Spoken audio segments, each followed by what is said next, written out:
आज रोटरी भवन बरेली में मुख्य अतिथि के तौर पर मेयर डॉक्टर उमेश गौतम व बदायूं के विधायक महेश चंद्र गुप्ता मेरी बरेली की ओर से सम्मान समारोह में शामिल हुए। बरेली के सभी सम्मानित कवि और लेखक बड़ी संख्या में शामिल हुए। मेयर डॉक्टर उमेश गौतम ने कहा सुभाष नगर के पुलिया का जिक्र करते हुए कि उन्होंने बहुत जल्द सुभाष नगर के लोगों का उसका लाभ मिलेगा और बरेली में एक बड़ा पार्क जो नाथ पार्क के नाम से जाना जाएगा। गौतम ने आगे कहा कि आप लखनऊ की तरफ से जब बरेली में आएंगे तो आपको 12 फुट ऊंचा त्रिशूल दिखाई देगा। गौतम ने आगे कहा आपका कोई भी काम हो तो आप 56 इंच का सीना लेकर मेरे पास आइए, आपका काम होगा। भले काम में 30 से 60 दिन लग जाएं, लेकिन आपका काम होकर ही रहेगा। मेरे लिए सभी लोकप्रिय हैं। विधायक महेश चंद्र गुप्ता ने प्रधानमंत्री नरेंद्र मोदी व उत्तर प्रदेश के मुख्यमंत्री योगी आदित्यनाथ की तारीफ करते हुए कहा बरेली से N18 के लिए नाजिश अली की रिपोर्ट। सुभाष नगर की पुलिया का खास तौर से हमेशा उसकी शिकायत रहती है। अब इतनी जल्दी पुल भी नहीं बन सकता। आरोप प्रत्यारोप लगाना बहुत आसान होता है। लेकिन भाव आ रहा है पानी का, इसको कैसे मोड़ा जा सकता है, कैसे रोका जा सकता है। अगर 3-4 दिन बारिश जी ने अपना हमें थोड़ा बचा लिया तो निश्चित रूप से बहुत बड़ा फायदा सुभाष नगर के लोगों को होने वाला है। तो दोस्तों मेरी लगातार सोच बरेली को बदलने की है, क्योंकि बरेली में लोग सम्मान के साथ आए। बरेली में जब लोग आए तो वो कहें कि वाह नाथ नगरी में आ गए, नाथ नगरी में आ गए। नाथ कॉरिडोर, लोग कॉरिडोर तो बनारस की बात करते थे, अब बात वृंदावन की कर रहे थे, पर कोई सोच रहा था कि बरेली में भी नाथ कॉरिडोर बन सकता है।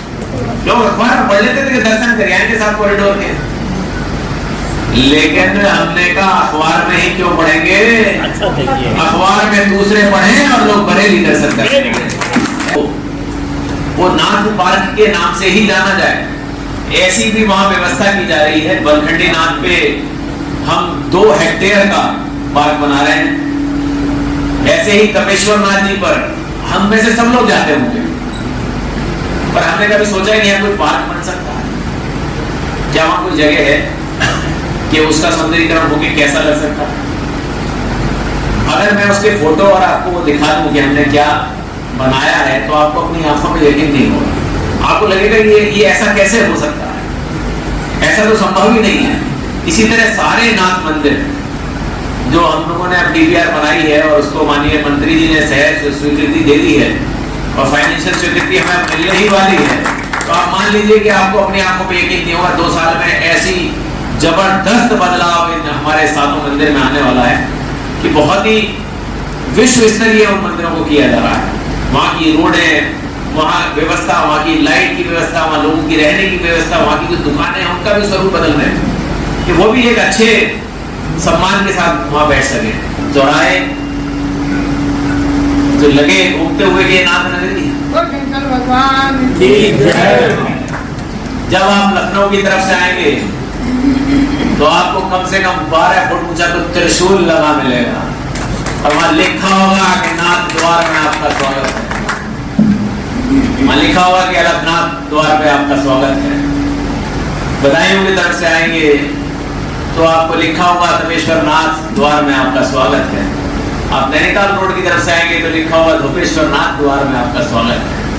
आप रामपुर की तरफ से आएंगे क्योंकि रामपुर से आ रहे हैं तो वहां लिखा होगा कि भगवान राम के द्वार में आपका स्वागत। इसके प्रधानमंत्री उन्होंने भी 2047 का नक्शा खींचा है। उन्होंने कहा है 2047 में हमारा भारत कैसा होगा, हमारा भारत ऐसा भारत होगा जिसमें कोई भी गरीब नहीं होगा, ऐसा भारत होगा जिसमें ईमानदारों की कदर होगी, ऐसा भारत होगा माफियाओं की संपत्ति जब्त होगी, ऐसा भारत होगा इस भारत में कोई भी संकट नहीं होगा, ऐसा भारत होगा। और हमारा ऐसा भारत होगा विश्व में सिरमौर होगा, विश्व में सिरमौर होगा। तो मेरे भाई मोदी तो सोच सकते हैं, क्या और कोई पार्टी सोचती है 2047 में कैसा भारत होगा? तो मैं इसलिए कहता हूं कि हमें चूंकि बार बार सोचना होगा कि हमें भाजपा सरकार क्यों लानी है, मोदी योगी को क्यों लाना है।